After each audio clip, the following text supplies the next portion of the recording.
What part would you say that connections and people that you have around you or people that you choose to kind of create? Because I guess going back to Hastings, you must have had a lot of mates, and yeah. you know, I don't know what they do, but how does that affect where you go, both in in Hollywood and also some of the things that you've done in business? I think the people you surround yourself with is everything. Because I look at, like, I mean, trust me, I haven't lived, even since coming to America, it's definitely been there's been some really low points as well. Some really tough times, some really, dark times. There's been it all. And I think when you look back, you're responsible for yourself. So there's no part, that other people play in that. But you're definitely influenced by the people around you. It's tough. It's hard to live a healthy life if, 10 of your mates want to go out and smash it every night. It's hard to, be a successful business person if you're surrounded by 10 people that just want to sit and watch movies all day long. So I think, of course, the people you surround yourself with are going to play a role in what you do. So I think, the people you're connected with, without a doubt. And I think it's a balance. You don't just want to surround yourself with people that drive you in business, because you'll get rich and get depressed. I think you need a balance of people, and I'm lucky enough to I'm so grateful for the people I'm surrounded with, from the business people that teach me, from family to friends that will just tell me it straight. I think honesty is a big one as well. You've got to surround yourself with honest people, and I think that's tough when you're growing up, because you don't always want to hear the honest answer. When someone's like, "You're a prick," and by the way, I keep using bad language. I don't know if I'm allowed to. It's too late now. So, but you're out of order, or you're doing something wrong. And you're like, "No, I'm not," and you push that person to the side, and then you come to realize that the honest ones are what you need to keep around. I think to answer your question, the people that surround you are extremely important.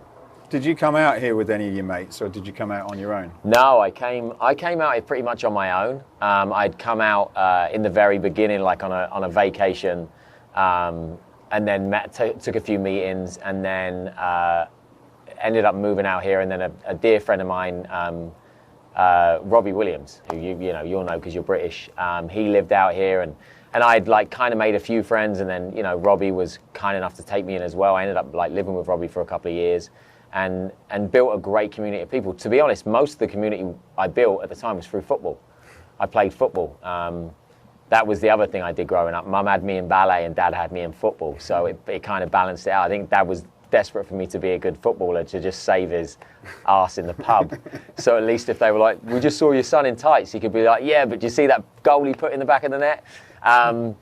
So most of the people I met, because obviously you gravitate to what you love and football was a big part of my life. So there'd be football games going on or pickup games going on, and I'd always join in and met a ton of people through that. A lot of them to this day that I still play football with and still dear friends with, right. Was that easy? Was that sort of, did you have a conscious effort to stay on the right track? Because I watched some of your young Hollywood videos, and it looked as though you're having a great time. You're meeting, all the, girls and some crazy people on that show. And I suppose you must have been out getting all the best bars and clubs and all that kind of thing. And right.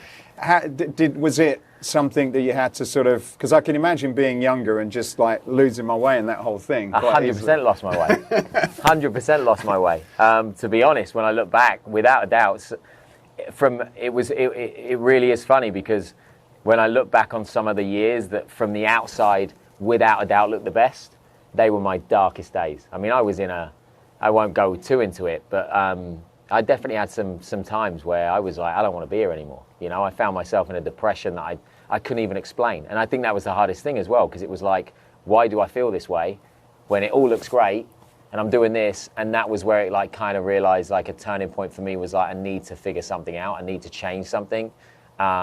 And I can't keep changing this stuff. I've got to figure out what's going on with me. And also choices, for sure. I mean, of course, you're in LA, you're living this life, and it's the FOMO culture. I definitely had that. It was like, oh no, okay, yeah, I just went out last night, but yeah, I'll come to this premiere tonight, and we'll go to the after party, and I'll be up till 4, and I'll be up at working at 7. It was just it was chaos. And you eventually burn out. I think that's a tough thing in in Hollywood and these kind of fast-paced cities that we live in is, and that's where I think it comes to the people around you as well. You know, if you're just in that circle and you're constantly trying to keep up, you're going to burn out. You know, and sadly, you know, I've lost a few friends to that world. You know, in whether it's overdose, you know, addiction, depression.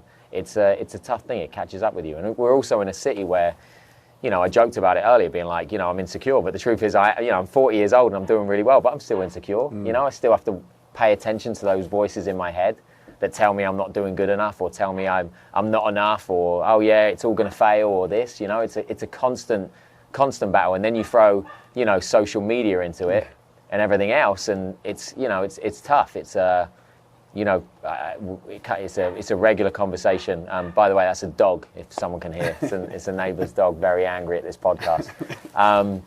It's a constant conversation about, you know, when you think about the younger generations and stuff like that, having to grow up with social media and things like that. I can't even imagine it. No. I don't think I would have made it to today, because my mind just overthinks everything. So I try and like limit social media even myself now.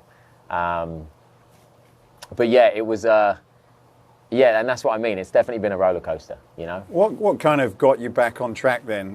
Because I suppose, you know, once you get, I should imagine once you get onto that spiral, you can start losing gigs, and your reputation can quite easily. It's like, well, why was he in this place? I'm not touching that bloke, you know. Of course. I mean, that's the weird thing about Hollywood, though. There's still so many. I don't know. I look around, I'm like, what the fuck are you still doing? Why are you still doing that? You know, why are you still living that way? And you try not to judge, but it's coming from a place of like, don't do that. You know, there's other things you can do. There's another way to live. I think for me, what shifted it was just, I think, hitting like a low point. You know, I think awareness. Because as you know, like not as you know, but I'm assuming you know, you seem to have your life pretty structured in the hour that I've known you. Yeah. I'm 51, so it's taken me a while. Yeah, exactly. But I think it's that like, it's like you develop an awareness or you don't develop an awareness, right? So you either continue on that kind of path, and by the way, I have friends of mine that I kind of admire in a way, because they don't have that like. You know what I'm trying to say? Well, they either don't have that urge or they don't have that guilt. Yeah. Like you can go out until 4 a.m, get hung up. My hangovers were always terrible, because I'd be like, oh, I should have been up, I should have done the gym already. I should have achieved so much already, and it's 10 a.m, you know?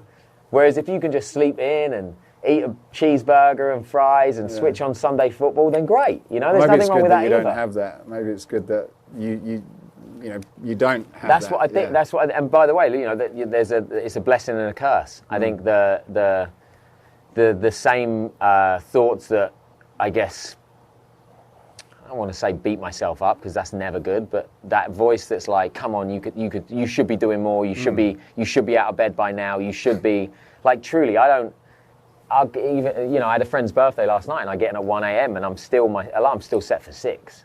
You know, and that's not healthy. I'm not saying like you should get your 7-8 hours of sleep or whatever your prime sleep pattern is. But that same voice that, you know, pushes me is also the same voice that, you know, will of course like burn you out. But it's about finding that balance, finding what works for you, and knowing when you're pushing it too far, knowing when you need to take time off. And I think that's, for me now, is the hardest thing that I find in life is finding that work-life balance. Definitely, you know, a healthier way than I used to live. But now, you know, with success comes a lot of opportunities as well, which I'm very grateful for. But at the same time, it's hard to juggle it as well, you know?